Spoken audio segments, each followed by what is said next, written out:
அது லகுவான தர்மம்னு சொல்லி அந்த தர்மத்தை விடலாம் அப்படின்னு நினைச்சு விட்டுட்டாரு அவர். ஆனா கைகேயி என்ன நினைக்கிறா, ரெண்டையுமே சத்தியம் பண்ணிடலாமே அப்படின்னு நினைக்கிறான். இது ஏதோ ஒரு 14 வருஷம் பரதனுக்கு ஆளை வச்சுட்டு அப்புறம் உள்ள பாக்கி சொச்ச காலம் பூரா ராமரே ஆளட்டும், ஆக எங்க அப்பாவோட கொடுத்த வாக்கும் சத்தியமாயிடும், அதுவும் வீண் போகாது, இப்ப பரம்பரையில உள்ள அந்த தர்மமும் வீணாகாது, ராமரே பின்னாடி ஆளட்டும், ரெண்டையுமே சத்தியம் பண்ணிடலாம் அப்படின்னு கைகேயி நினைச்சாலாம். ராமர் சொல்றது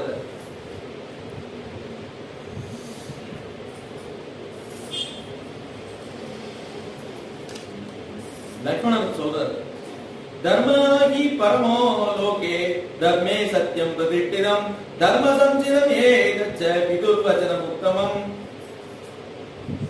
தர்மத்துக்காக தான்ப்பா ராஜ்யம், தர்மம் அர்த்தம் காமம் மோட்சம், இதுல தர்மத்தை வச்சுட்டாதான் அர்த்தமும் காமம்